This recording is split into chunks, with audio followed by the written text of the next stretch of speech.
All right. Well, it's a little empty here today, but welcome everybody. Good morning to all of you here in our sanctuary at the Metro East Unitarian Universalist Congregation. Greetings to everybody who are watching remotely. I think Mary and Jerry for sure are watching remotely. So everybody say hi to Mary and Jerry. Hi. Good morning, everybody. This is a welcoming religious community, and we are so glad that you're here. My name is Robin, and my pronouns are she, her. I've been a member of this congregation since 2010 and a former board president and board member. I'm delighted to welcome you all here in this space today. Before we begin all of the festivities that are coming ahead of us, this is a big day. Number one, we have our annual board meeting right after service. We have, I guess, a quick break to grab some caffeinated beverages, which is very important to Unitarians. And then we'll be back in here for our meeting. It's also Father's Day, so happy Father's Day to all the fathers. And we have a couple of birthdays. We've got Nathan. And we have Joy. So before we go any further, let's wish them a happy birthday by singing Happy Birthday. Ready? Okay. Happy birthday to you. Happy birthday to you. Happy birthday, dear Joy and Nathan. Happy birthday to you. Yay. All right. Was there anything else on the list of things I had to remember? I think that's all the big ones. Oh, and solstice. It's happy solstice. So, yay. The days now, sadly, will be getting shorter, but today is a good day. So we'll take all the sun that we can get. Okay. It's really good to see you all here, whether they're new friends, longtime members, or returning folks. And I hope that you will all take some time during our coffee hour before our meeting to reach out to someone new and say hello and offer them a welcome. We do have a new person here, so make sure we all say hello over here to Beth. We welcome you to this home of comfort, spirit, justice, and hope. We're Unitarian Universalists. We'll begin with a prelude from our accompanist, Joy.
Thank you.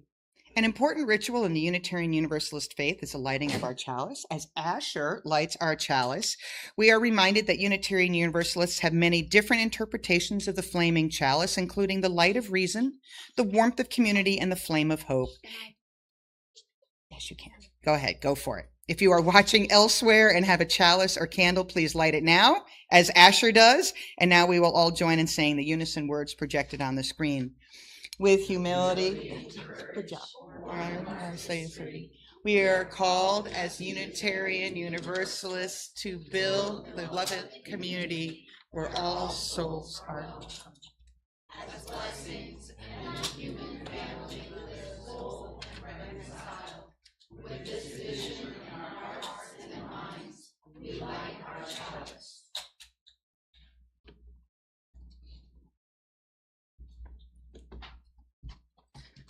I'm Eden, the Ministerial Fellow here at Metro East, and please join me in a spirit of meditation or prayer as we listen to these words named We by Trey Vasquez.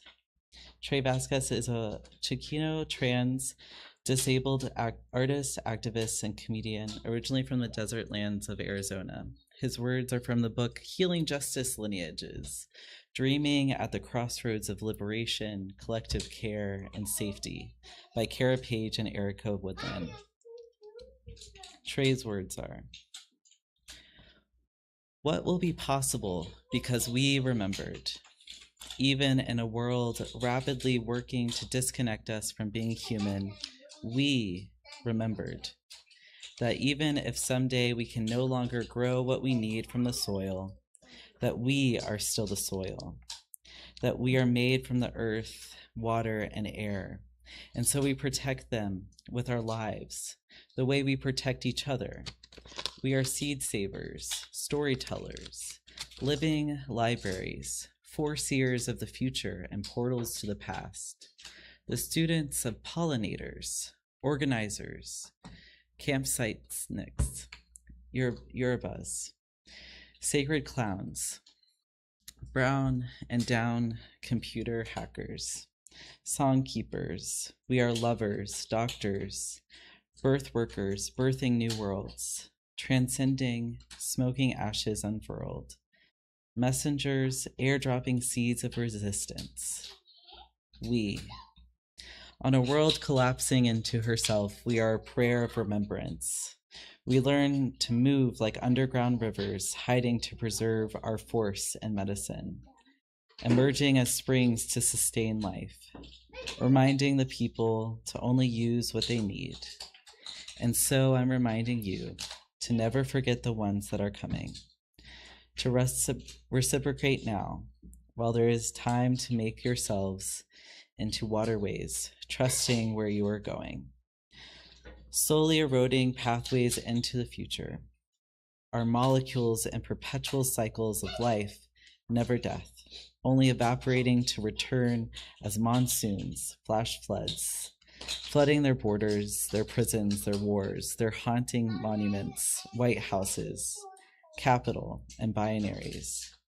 We are the thunder awakening sleeping giants, blood red like sequoia. Our roots underground, communication systems, interconnected, intelligence, intergalactic, beyond Jedi mind tricks, ancestral memory. We are a sleight of the hand, night vision to sense points of intervention, manifested by our matriarchs who couldn't see us, but prayed we would live the day to embody lightning, striking this beast to its knees, colonialism, capitalism, extractivism, imperialism. This beast we will bring to its burial, allowing its bones to compost into building blocks of regeneration, an old way reincarnated into the new world we are birthing. We are still here because we refuse to forget that we, too, are a part of this living, breathing world. Amen and blessed be. I invite you to take a moment to greet someone around you and make a new connection, and then we will begin to sing our first hymn projected on the wall or in the gray hymnal, number 148, Let Freedom Span Both East and West.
It is our tradition here at Metro East UU congregation to place each service within the larger values that we as Unitarian Universalists hold dear. This week, we lift up the values of interdependence, pluralism, and generosity. In this way, we know that love is at the center. And as that love rises with ourselves and our being, we know that we cannot do this alone. We cannot be alone with our thoughts and our desires, our wishes, our plans, and our dreams. We are dependent on another to be able to speak into what we know to be true, to be able to dream a world that we so long for, to have a taste of it in the here and now. In this way, also, we know that we don't always have to believe the same things to be a part of the same beloved community. This is how we practice pluralism. We ask questions. We do not assume answers. We are open to what is true within you. And this is also how we practice generosity. We are a generous people who give a benefit of the doubt, who think about things differently and are able to show up in the ways that love is care and caring for each other in a way that is a beautiful and beloved community. So we celebrate these values and we covenant with these values to be a community based in love and tradition. And in that way, we have a reading this morning from John O'Donoghue's book, Enam Cara, a book of Celtic wisdom. And in that way of seeing, John O'Donoghue sees us as part of the beloved community. And in that way, he appreciates the Kalyana Mitra, which is a Buddhist tradition, comes from the Buddhist tradition. He says, the Buddhist tradition has a lovely concept of friendship, the notion of the Kalyana Mitra, the noble friend. Your Kalyana Mitra, your noble friend, will not accept pretension, but will gently and firmly confront you with your own blindness. No one can see his life totally, their life totally, as there is a blind spot in the retina of the human eye. There is also in the soul a blind spot where you're not able to see. Therefore, you must depend on the one you love to see what you cannot see for yourself. Your Kalyana Mitra complements your vision in a kind and critical way. Such friendship is creative and critical.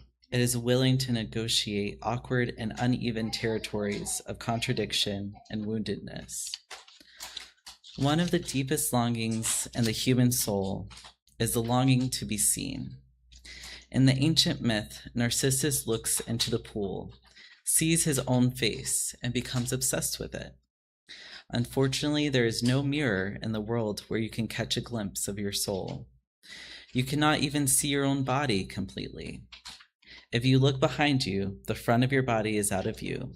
You can never be fully visually present to yourself. The one you love, your Enam Cara, your soul friend, is the truest mirror to reflect your soul. The honesty and clarity of true friendship also brings out the real contour of your spirit. It is beautiful to have such a presence in your life. And in this reading and appreciation, want to also, this is a space that we make space for each other's joys and sorrows. As part of our weekly worship service, we take time for this expression. Home for us means a place where we can each share the things that weigh down our souls or that fill us with joy, where those we love surround us in good times and in turmoil. If you would like to recognize a joy, sorrow, or milestone, you can come forward to place a stone or several stones into the water. I invite you now to come forward down this aisle and then retreat back to where you came from through this aisle. If you're not able to navigate this for any reason, just raise a hand and someone will place a stone for you. Because in this place we bear one another's burdens and share one another's cares. Let us be in a spirit of prayer and meditation.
Great. I'm going to take the book back with you.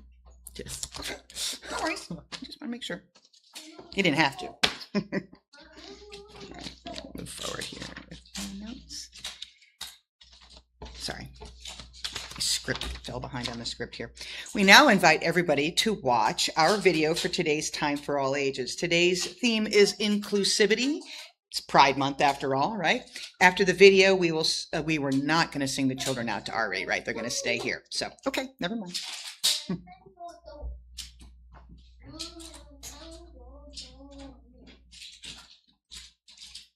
Reading with Madison.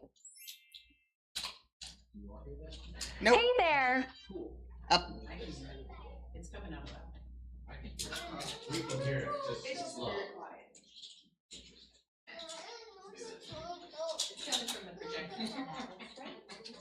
Are you ready to hear a story? 'Twas the Night Before Pride, written by Joanna McClintock and illustrated by Juana Medina. 'Twas the night before Pride, a warm evening in June. All the people got ready with the rise of the moon. The drag queens all brushed their wigs with great care, and the bikers checked their tires to make sure they had air. All across the city, people's outfits were planned, and instruments polished for the queer marching band. My mom told us all we should go to bed early. She's that kind of mom who's more boyish than girly. While Mama finished packing our snacks in a bag, Sammy started chewing on the edge of our flag. As I finished my sign, which I laid on the floor, I remembered the prides I'd been to before. All day we will walk in the streets up and down. Pride's one of the best celebrations around. There are floats and loud music and rainbows and glitter. Last year we ran into our babysitter. Tomorrow will be baby Sammy's first pride. Can we tell the whole story? I hopefully cried. So we sat on the couch, a mom on each side, and took turns telling the tale of the very first pride. A long time ago, in 1969, there wasn't a pride march. It was a less fair time. Queer people all over, of each shape and size, didn't have any rights recognized. So much of their lives they had to keep hidden. Even their clothing was sometimes forbidden. Stonewall was a place where it was safe to be proud, but police would storm in to say this wasn't allowed. So one hot night in June, people stopped being quiet. They decided to fight and started a riot. More and more gathered to fight back in the heat. Some started a kick line in the middle of the street. Police broke up the crowd night after night. But the people stood strong, knowing this wasn't right. And so it began, a march that spread worldwide to show everyone it's good to have pride. It sometimes happens we're not given respect. It can take a long time for some to accept. That's why every year we all get together and march in the streets no matter the weather. To know that we matter, to show all we exist, and that any oppression we must always resist.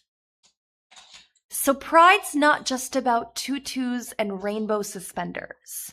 It's about rights for queers and all our beautiful genders. Pride's a day that is crowded. It's a day that is long. It's a day that means together we are strong. As I closed my eyes, I thought of Pride's past.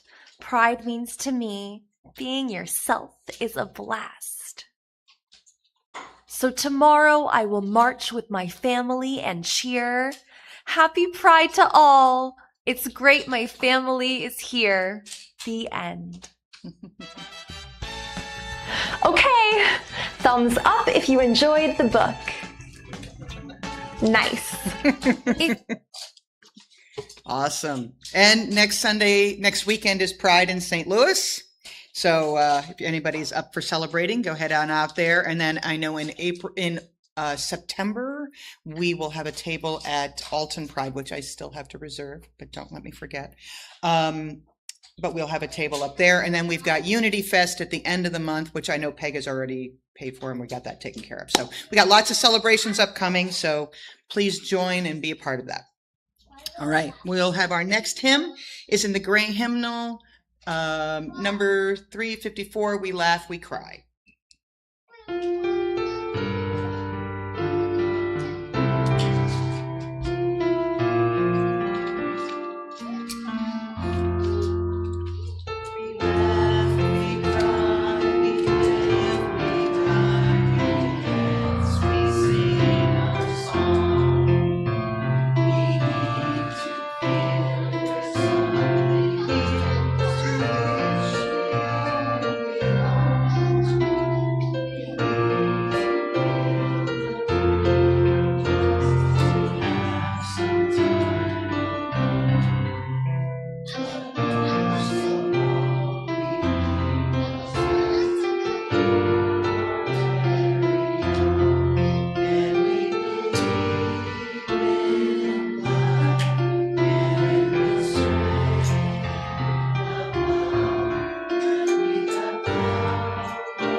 joy.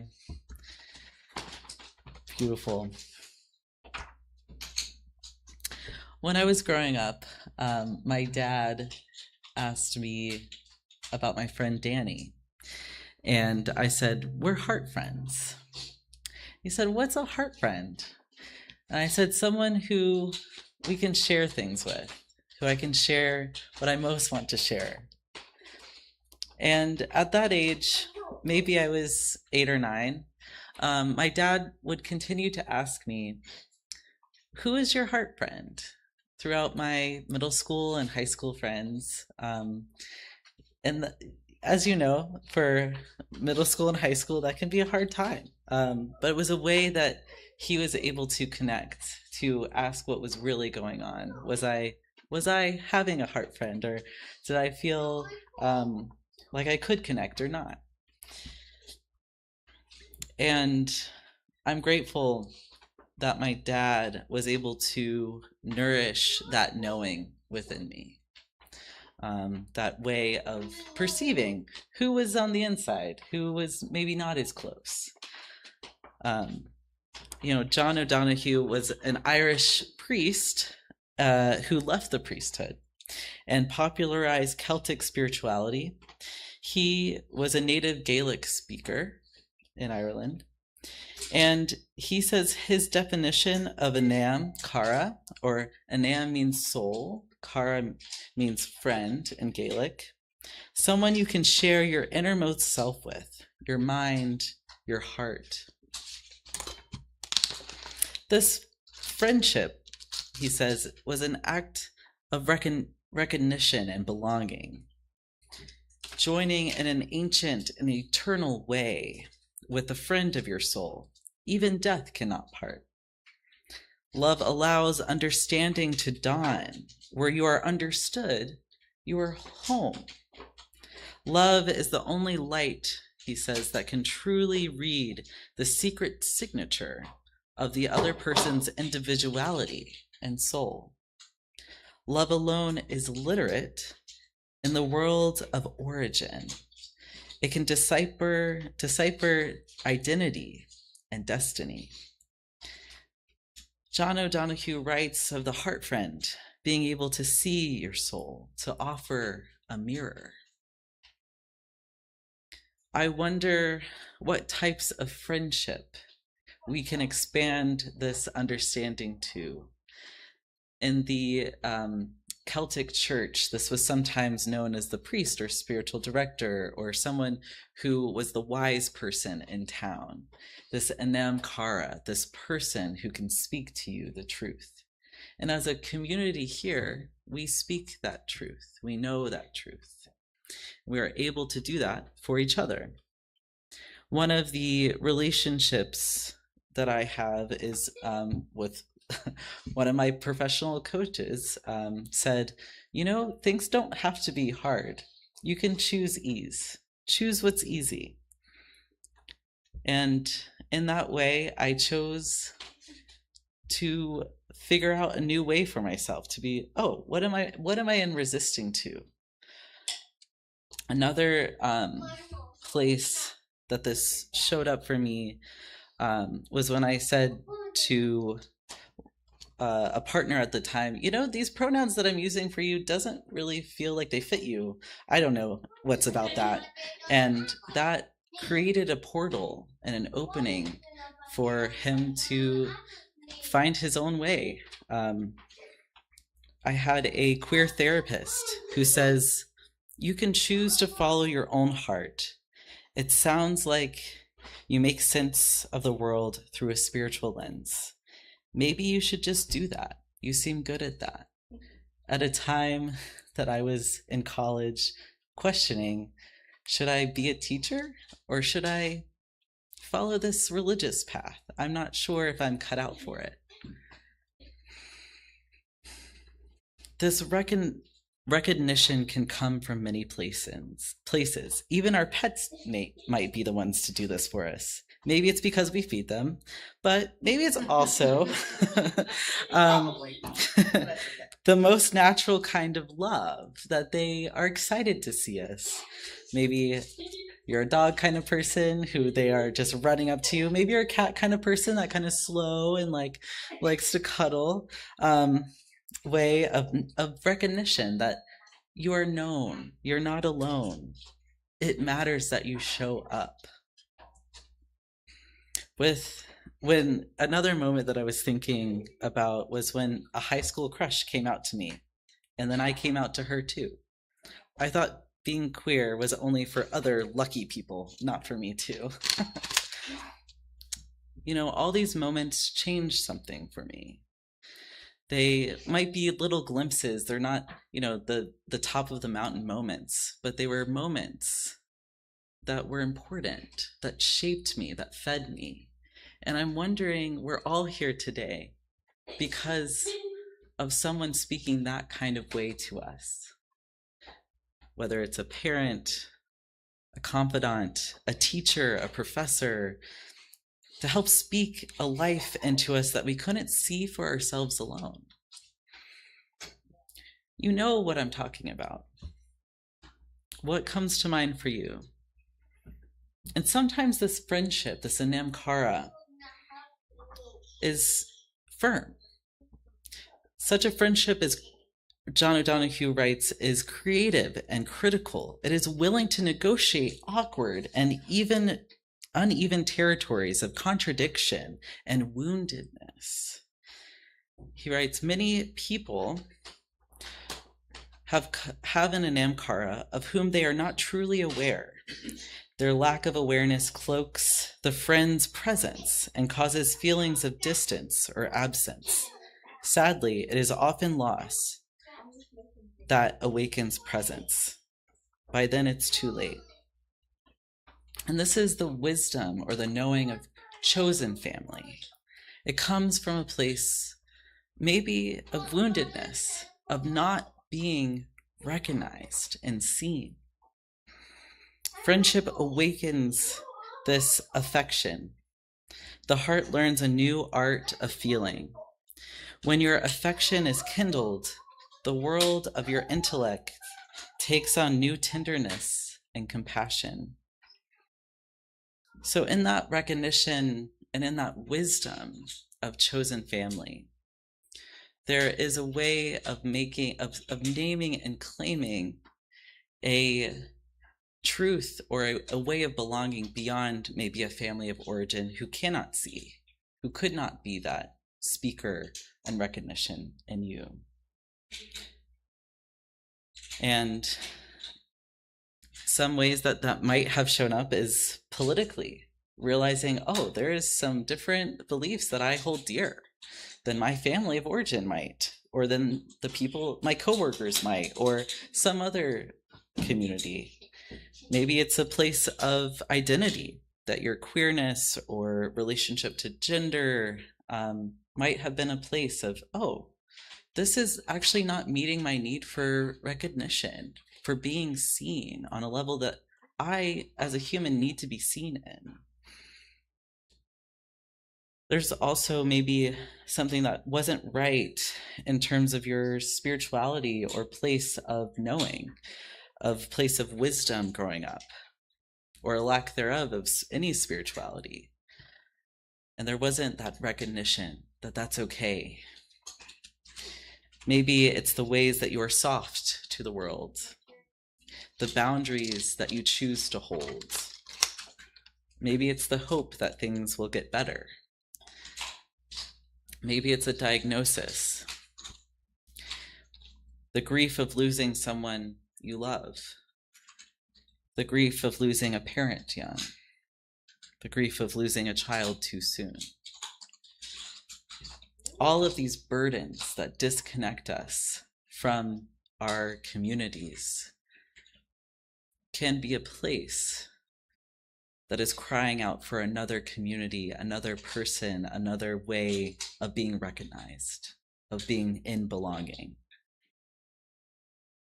We all have those burdens. We're all human. It's unique, but in beloved community, shouldn't be born alone. I talk about this place of recognition Because once words are brought to a piece of the soul that has been hidden or waiting to be known, it starts to ripple.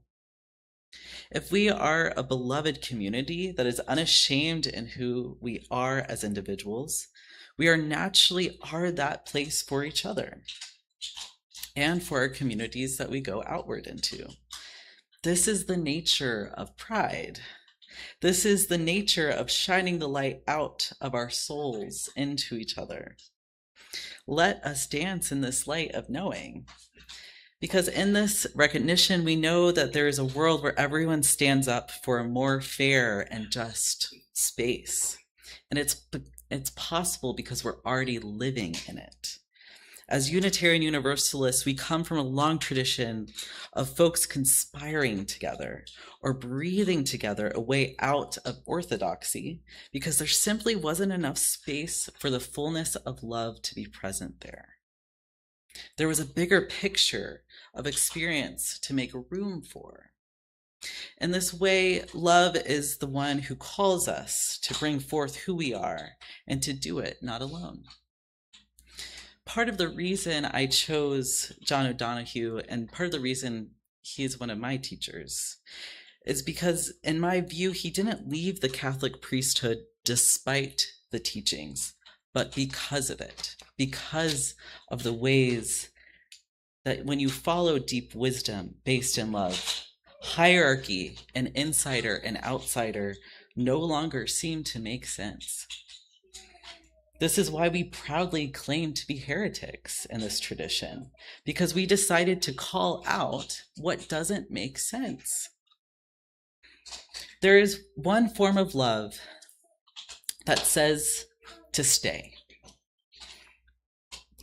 In some ways, leaving is staying with what we know to be true. And in some ways, paradoxically, staying is leaving the cynicism and hoping that something can be changed, can be transformed. Both are love, though may look different. And these possibilities are ways that we ride this paradox of where we decide to spend our time, to be in communion with, to be in family with, to be in belonging with. That this recognition is something we can stand firm in because we know that it's been recognized outside of us, that we share it here in this embodied way. And this nature of pride, of coming into alignment with our true nature, which is love, we know that the universe is ultimately kind. Choosing to find a network of people who understand is a kindness. We are that kindness to each other and for the community. O'Donohue writes that the honesty and clarity of true friendship also brings out the real contour of your spirit. It is beautiful to have such a presence in your life. In this way, we hold that beauty and that recognition, that mirror to each other, to bring it outward, to be a beautiful and beloved community. Metro East, we're wrapping up this church year, and I just want to go over the ways that I've seen you be a community of beloved mirroring to each other. Because being a chosen family is to be understood. It is literally who have a willingness to stand under, to write it out, to watch, oh, this is how the patterns of life work, but we can stand here and see it together. We've had folks join our beloved community.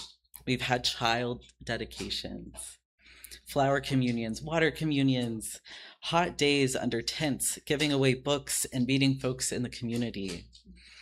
We've supported members through showing up to the hospitals, grieving our loved ones together. Plenty of laughter over potluck lunches.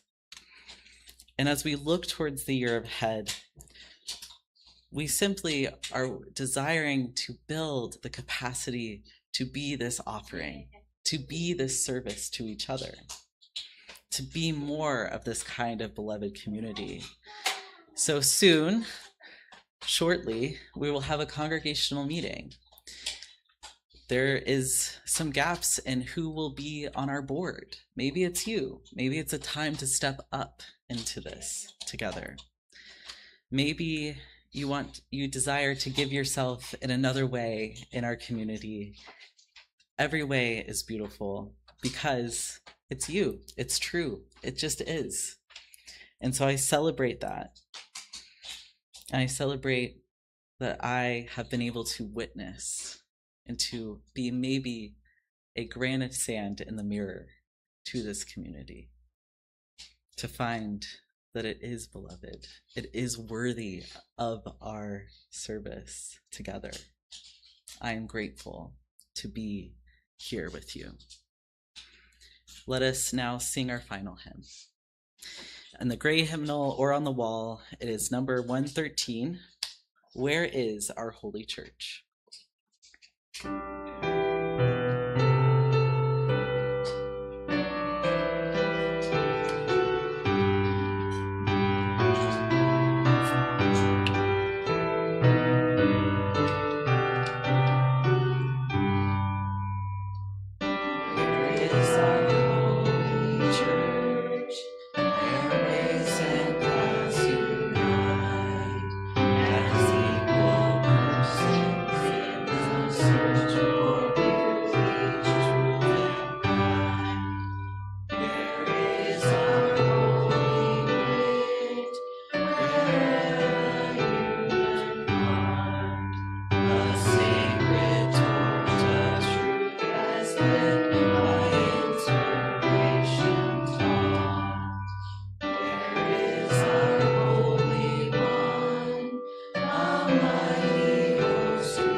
Can I get a volunteer of somebody to take care of the basket? Thank you, Amy. Appreciate that.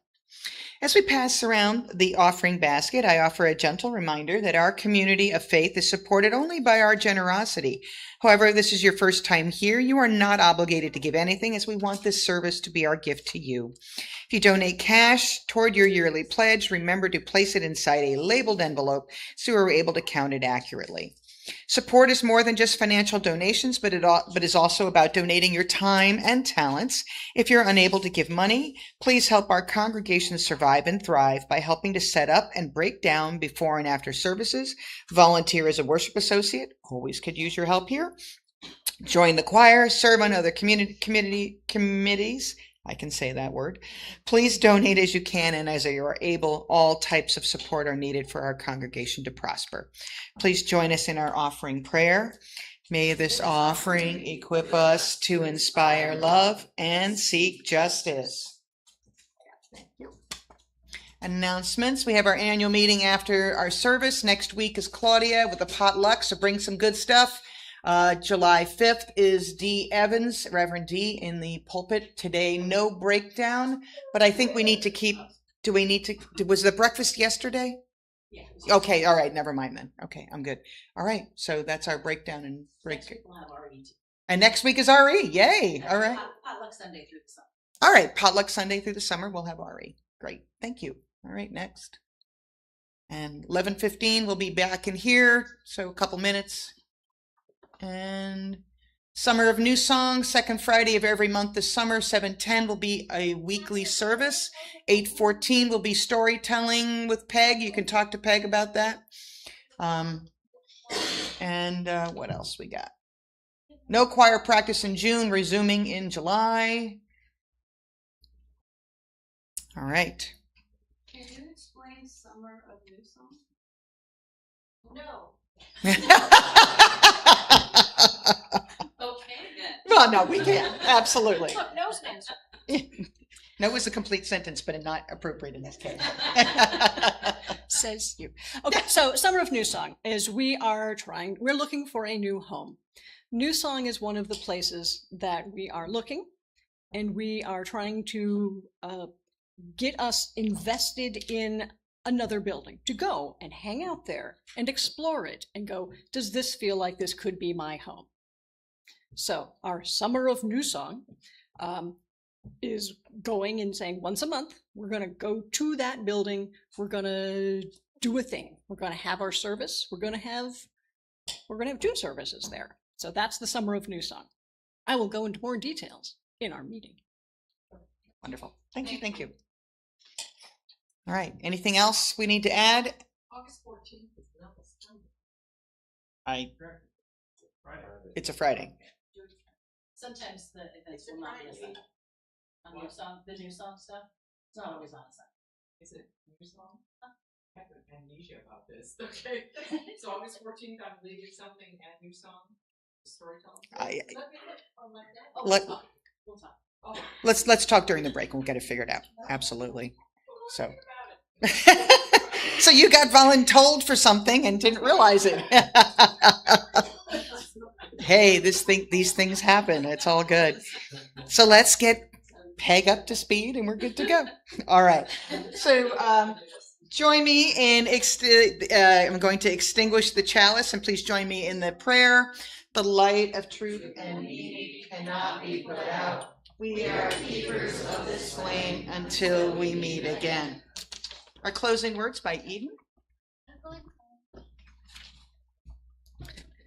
The closing words can sometimes be the charge, the way that we are going out into this space together. And as we go out and then come back, I invite you to think about who and what you are hoping to reflect, to mirror, to be out in the world, and also to appreciate the ways that you are being that mirror already. You have been that. You are that love shining out. So go and be that love together. Amen and blessed be. Amen.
Thank you. Mary Weber asked if we could remember, there's a card outside. One of our, as you all know, one of our beloved members, longtime members, Jim Moore, passed away at the beginning of June. So we have a card out there for his widow, Pat Moore. If we could all make sure we sign that and we can get that out to her. Thank you. You're welcome. She was in the hospital. Huh? She was in the hospital too. She was? Yeah. I did not know. Yeah. My mom, dad,